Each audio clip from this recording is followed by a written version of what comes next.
Hey, how's it going? Hope all is fantastic. I'm doing great. Wonderful. Today we're going to talk about ship stuff, such as being lost at sea. How fun. Anyway, let's begin with some stories of chaos and craziness in the ocean. Would you want to be stuck in the ocean? I wouldn't. Let's begin. On a sunny day in late autumn of 1982, a boat set out on a routine trip from Maine to Florida. There are 5 people on board. John Lipth and his girlfriend Meg Mooney, Mark Adams, Brad Kavanaugh, and Deborah Kiley. Although they would have to endure each other, 1992's company, for quite a while on the trip, they're all strangers except for John and Meg. From the start of the trip, things were going south as John and Mark just could not see eye to eye, and were both heavy drinkers. That's always fun, with drinking in the sea makes you dehydrated. The weather started to deteriorate on the second day at sea, and by that evening, the waters were ranging from 60-knot winds and 15-foot swells. Brad and Deborah stood first watch for over 11 hours in the storm, while John, Mark, Meg were all below deck drinking. When John and Mark were sober enough to take their turn watching, Deborah and Brad finally got some rest.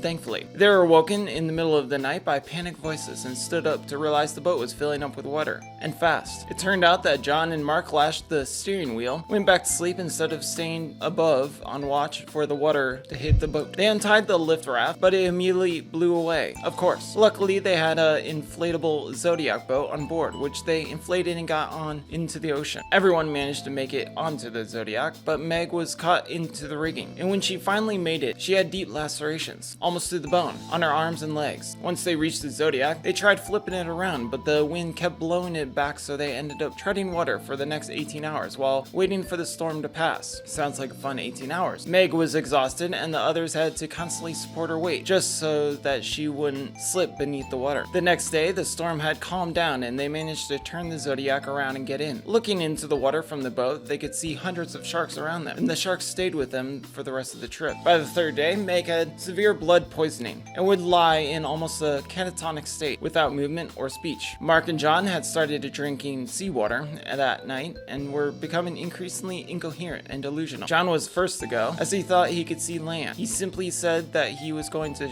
shop for some cigarettes, slipped over the side, and swam a short distance before he died. People on the Zodiac heard a scream and then just silence, and John was gone. Around the same time, the delusional Mark said he wanted to cool off and slip into the shark-infested waters. There was a thud beneath the Zodiac, and the water around them turned red as Mark disappeared from view. During the 4th night, Meg died.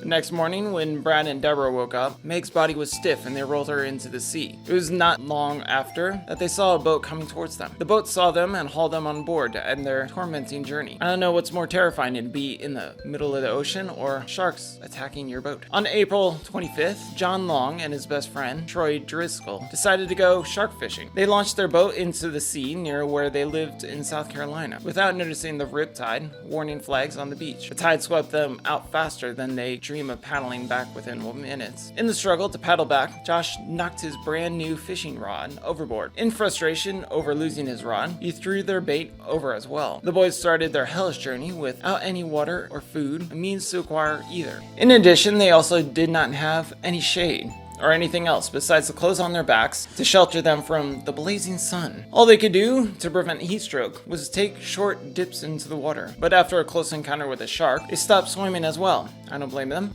They managed to hold on for an incredible 6 days with no water or only occasional jellyfish as food. Yummy. On the 6th day, after scratching dying messages into the boats for their families, they heard a boat manage to signal them to stop.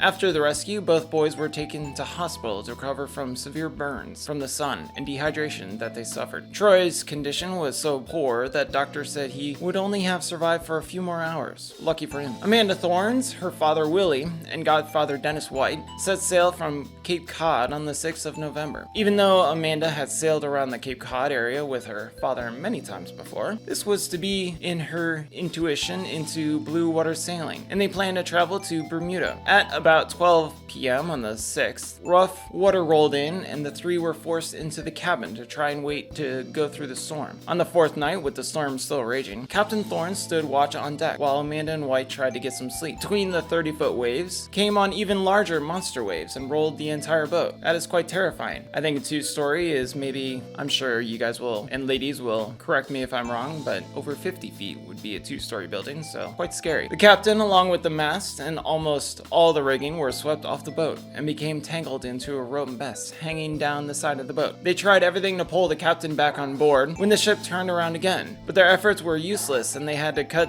him loose to be swept away by the waves. Oh, fun. For the next 3 days, Amanda and White grieved loss of their father and best friend from below deck, constantly bailing out water and trying to keep warm while the storm raged outside. Having lost all communication equipment and power to the boat, there was not much that they could do. Instead, they listened to the anchor and mast still hanging on the side of the boat, being slammed into the side of the boat over and over again, knowing that it could break the hull completely at any second. They tried to signal passing ships with half their parachute flares to no avail. 10 days after they had lost the captain, White managed to pull the anchor on board. As a last desperate survival attempt, White took the 10-foot mast from the boat's dinghy and tied it to what was left of the main mast. He flipped it open sideways and it caught wind. They managed to sail 50 miles on their first day. On the second, they were shooting off flares again at a large tanker that was passing nearby. This time, luck was on their side, and the boat saw them. On 21st of November, they finally made it to Bermuda, grief-stricken by the loss of the captain, but happy and lucky to be alive, to say the least. Sounds like a great trip. On August 23rd, a 10-meter wooden tie boat carrying 20 crew members broke to pieces and sank in rough water. Most of the crew was forced overboard and were never seen again. 2 men hung onto a large icebox used to store fish as the boat went down. They managed to climb into the icebox once it started floating, but there was no way for them to help any other crew members. It is believed that the icebox was hounded by 50-knot winds caused by Cyclone Charlotte, and it was by pure luck that the icebox did not capsize in the extreme weather conditions. The weather was both a blessing and a curse though, as the men would never have made it without the monsoon rains, which provided them with fresh water to drink almost daily. They floated like that with only some old fish that was left at the bottom of the icebox, lucky for them, and the rainwater which the icebox caught until the 17th of January. They were spotted by pure luck by a routine customs search plane, which raided a rescue chopper as well. The picture was taken from the customs plane and shows the 2 men desperately waving their shirts in the air in hopes of being spotted. Following the rescue, they were taken to Thursday Island, not Friday, not Wednesday, but Thursday, where they were treated for severe dehydration, starvation, and extreme sunburn. Once they had recovered, they were taken home to their surprise families. This is a depressing video. When Samu Perez, Filo, and Edward Nusu decided to row home from Atuf Atoll in a small metal dinghy on the 5th of October, they could never have known that they were in for a delightful treat. The dinghy was swept off course by strong currents, and they were presumed dead after a 100-kilometer turned up empty. Their parents, along with 500 family and friends, mourned their deaths, and they held a memorial service for them. All the while, the 3 were floating in the vast ocean. Shock and all sorts of fears were probably some of the words the families used to describe the moment when their children were returned to them some 50 days later. While drifting, the boys managed to stay alive by catching and eating raw fish and a seagull that made the mistake of landing on the 3 starving children dinghy. Every morning they would drink the rainwater that had landed on the tarp and in the boat, which provided them with crucial moisture. About 2 days before the rescue, death became imminent when they started drinking seawater because of a lack of rainwater for several days. Mercifully, the boys were spotted and rescued by a tuna boat off the coast of Fiji near the end of November. When they were found, they could not even stand. They had drifted over 1,000 miles from the atoll, the Fiji, in 50 days. In hospital, they were treated for severe dehydration, starvation, sunburn before being returned to their overjoyed parents. Can't imagine the pain that they may have had. Hopefully they didn't slap their back when they were hugging them. Stephen Calhoun was an avid sailor, naval architect, inventor, and was planning to sail from Canary Islands across the Atlantic to the Bahamas in a 6.5-meter self-built boat. Sounds like good news. About a week into his journey, this boat was damaged during the night in a bad weather by something unknown, possibly a whale. He was forced to abandon ship and just managed to rescue his emergency supplies from the boat and inflate the life raft before the boat sank. Along the emergency supplies that he saved were a sleeping bag, food and water rations, navigational charts, a spear gun, flares, and solar stills for condensing seawater into fresh drinking water. Smart. And a copy of Sea Survival by Dougal Robertson. Knowing that no one on land was expecting to hear from him for a few weeks, his survival survival instincts kicked in. Over the next 76 days, he drifted with the south current and the trade winds. After finishing the supplies and save from the ship, he tried his hand at spearfishing, and he ate primarily mahi-mahi, tigerfish, and flying fish. I don't know how a spear gun would work with flying fish. You'd probably need a net or a shotgun. After he exhausted his water supplies, he used the solar stills to obtain some precious water. During the day, all the stills combined produce about 500 milliliters of water per day. It's a lot of drinking water. On the occasion, the spear of his spear gun broke off into a fish's back, and as the fish continued to swim beneath the life raft, the spear ripped a massive hole into the bottom of the inflatable tube of the raft. Lucky, this caused the raft to become impossible to stand on, but Stephen managed to repair the raft using some of the shade tarp. Smart. Too bad he didn't have the glue. On the 76th day at sea, being able to spot land for the first time in months, Stephen had finally reached his destination. He was picked up by a fisherman right off the coast of Guadalupe. He was taken to a local hospital, but didn't even stay the night. Instead, he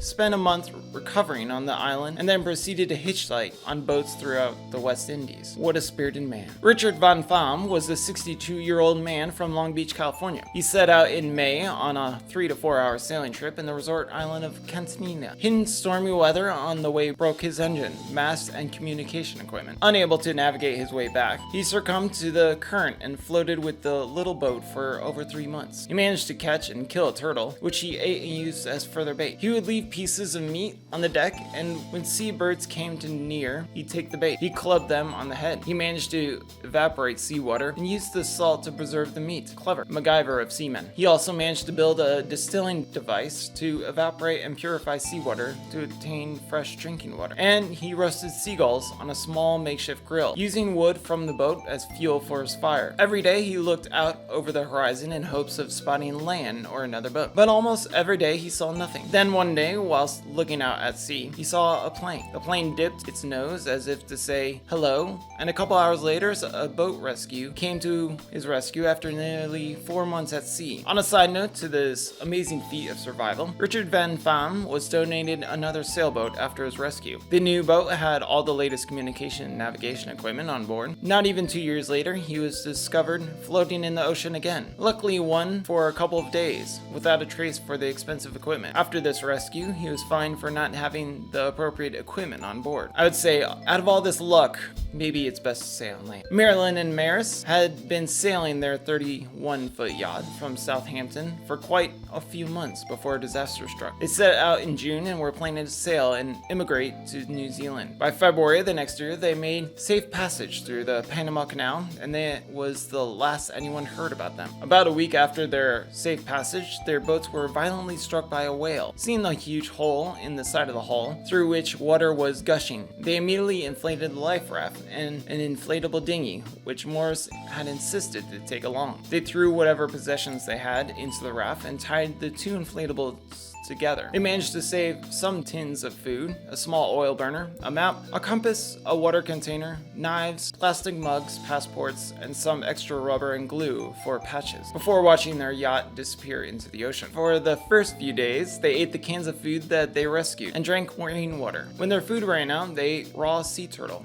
seabirds, fish, and even sharks that they caught with their bare hands and small hooks fashioned with safety pins. MacGyver it. They counted 7 ships that passed them, but did not stop. With each passing ship, their hopes of rescue were crushed. As the days turned to weeks and the weeks turned to months, their clothes rotted onto their bodies and they developed severe sores and sunburns. Their inflatable raft and the dinghy deteriorated to the point where they needed to be inflated daily. On June 30th of 1973, their ordeal finally came to an end when a Korean fishing boat spotted them, a small blob in the vast ocean. It decided to turn back for a closer inspection. By the time the raft was hauled closer, they were both slipping in and out of consciousness, in what we can only presume has to be their last hours of life. They had each lost over 20 kilos and couldn't stand on a function by themselves. Finally, after drifting over 2,400 kilometers and 117 days, they were saved. Sounds like a great trip. Fon Lim is a record-holding sea survivor. As a 25-year-old Chinese seaman, Von Lim was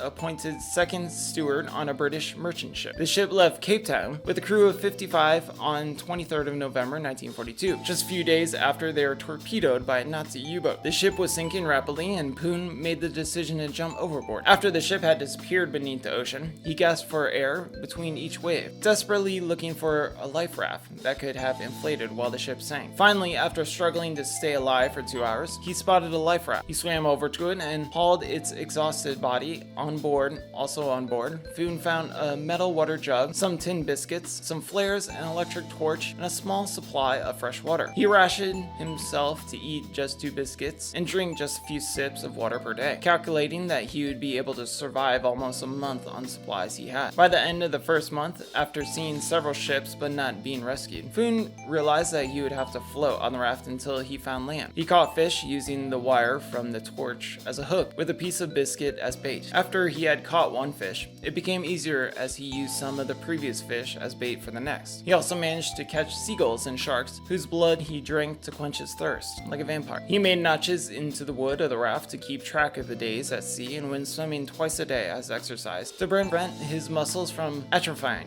On the 131st day, Poon saw a change in the color of the water, and he saw more seabirds and kelp. On the 133rd day, he saw a small sail on the horizon, and soon the small boat came to the rescue. He was at the mouth of the Amazon River and had crossed the Atlantic. Poon lost only 10 kilograms throughout his ordeal, but managed to keep his strength up and could walk unaided after his rescue due to the swimming. Poon still holds the rescue for the longest survival on the life raft and said that he truly hopes no one ever has to beat his record. I don't remember how long it was, but I think it was several months. Lucio Ronaldo and Salvador Ardonos and Jesus Edward Vividine, along with 2 other companions, set out in a 20-foot fiberglass boat on a 3-day shark fishing trip early on 28th October 2005 from the port of San Bias, Mexico. After baiting and placing their shark fishing equipment, they celebrated and prepared for the big catch that was coming on the following day. The following day had returned to where they thought they had left the rigging, but it was gone. They spent the next couple of hours and all their fuel looking for the expensive equipment. By the time they had run out of patrol, and they were too far from shore to row back. The winds combined with the western current swept them out into the wide ocean. Ultra wide ocean, to say the least. They had supplies for about 4 days, but after the time had passed, they became increasingly aware of the growing thirst. There were no more fresh water, and they had run out of food. For the 3 days, they drank and ate nothing. On the 3rd day, the men succumbed to their intense thirst and drank some seawater. Oh, salty it was. This only made them feel sick, but by the night, definite moisture could be felt in the air. By the 4th day, without water, a light drizzle started falling. They cut the tops of their plastic fuel containers, rinsed them with seawater,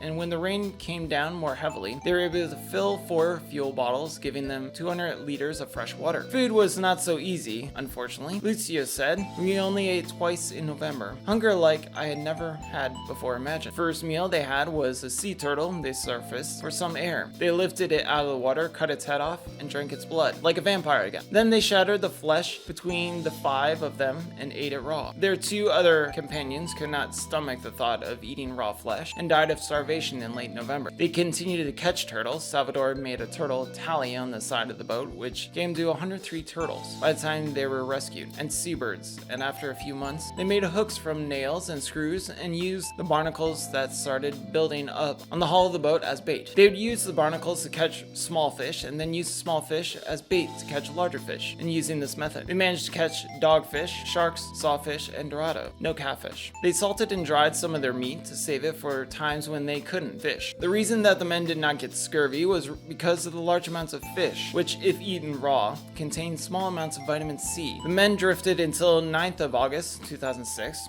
when they were spotted on the radar of a Taiwanese fishing trawler. The trawler investigated and came across the 3 very skinny but healthy men. They were saved, spending over 9 months looking at sea, had landed them in the record books at the longest sea survival ever. They were found almost 200 miles from the north coast of Australia and had drifted over 5,500 miles across the Pacific Ocean. By the 25th, they had come back home, where their townspeople believed their survival to be a miracle. A miracle that happened to 3 men whose names incidentally mean Jesus and Salvador, and light, Lucio. Well, wasn't that fantastic of survival? Would you want to be caught in the ocean for $1 billion? Maybe I would do $2 billion, but I don't know. I love Mutant Ninja Turtles, so I don't think I would eat that many sea turtles myself. Anyway, thanks for watching. Have a great one. Bye.